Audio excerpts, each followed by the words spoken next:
Hi, Dawn. Thanks for chatting with me today. I'm really excited about this, but we don't have much time, so I'll jump in.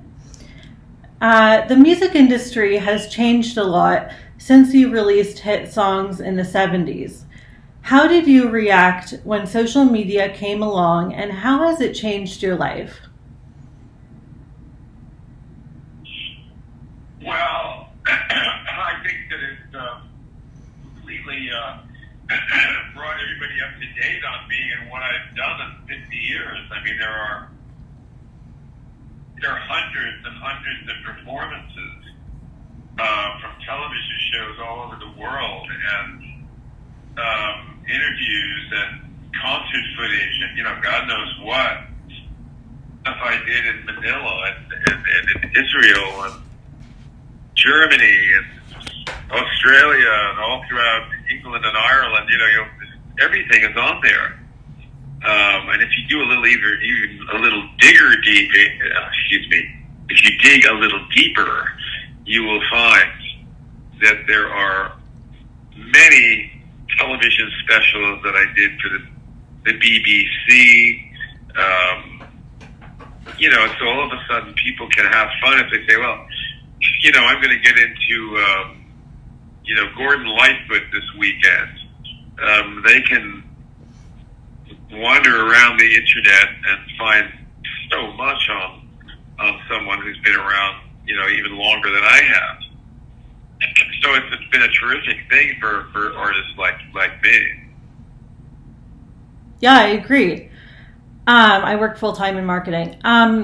So switching gears, your song Vincent is really iconic and it started a conversation about mental health before that became mainstream. So, how do you think the entertainment industry can support people with mental health issues? Well, I think that if I may say something here that's a little bit crazy, I think that America's mental health has gone down the tubes. We are entertaining so many, what I would say, insane notions today that people are willing to think that I question the mental health of the whole country a lot of times. The stuff that's flying around out there. And I would also say this, as far as that goes, that I think the more that you handle on your own, and with the help of your family or whatever, and that you learn to get through hardship and adversity, that you become a stronger person.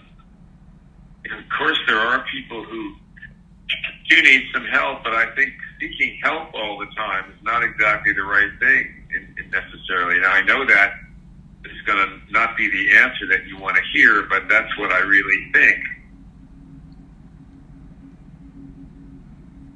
That's interesting. Yeah, I mean, it's not really what I was expecting, but it's an interesting point. So let's come back to your what you're working on now. You must be excited about your new tour to celebrate the 50th anniversary of American Pie, and you're coming to Toronto soon, and you have an amazing legacy. How do you measure success now? Wow. I never, that's interesting. I never thought of success. Honest to God, I never thought of success. All I ever thought was if I could make a living, that would be a success. Jack Nicholson, I saw him in an interview. He said, he's won 3 Oscars. He said, I feel I'm a success as an actor because I never had to take a day job. And I would go with that one. I've never worked for anybody in my life. I have always found a way to live and be happy making music, and I would make enough money to pay rent somewhere, or later on I was able to buy a small home, and then I became as time went by, and I made a lot of other moves, both financial and otherwise, a wealthy man. But it was a long, long process. You know, one of the things about being successful is that you have to know how to do things at the right time. And I saw a little interview with the great singer and songwriter Brooke Benton, who was one of my favorite singers. And Brooke said that, you know, you have to, when you have your hit record, he said, you have to be ready for that. You have to be ready to get on stage and perform. And you have to be able to showcase that hit record. You just can't go on stage and say, oh, duh, what do I do now? You know what I mean? So success is something that you have to prepare for and you have to be ready for. So when I became successful around the world almost overnight, I had at least 10 years of nightclub work. And I'm talking about doing 3 shows a night so that I was prepared for arduous concert tours. But had I not had that, had that just landed in my lap, I mean, that would never have happened. I would not have been able to have had a career. So that's a long answer to your question. No, I think it's good. I appreciate how you kind of drew from interviews with other famous people who inspire you. Before we wrap up, do you have any memories of Toronto to share?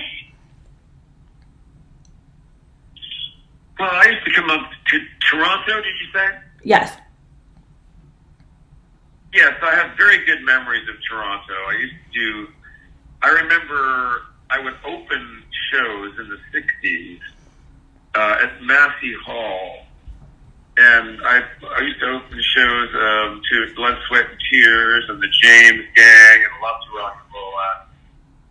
The audience was always real good to me. You know, they really liked what I did. So I liked that. And then later on, I was playing Massey Hall and playing in different festivals in Toronto through the years. And this isn't in Toronto, but it was on Ontario Place. I played there for like 14 years in a row. So, you know, I like Canada. That's great. It sounds like you had some good times here. Well, that's all the time that we have. That's all the time that we have for today. Thanks again for your time. I hope you have fun in Toronto, and this was a great opportunity. So I'm excited to see everything that's next for you. Well, thank you for those good wishes, and I wish a very good day to you. Thank you so much.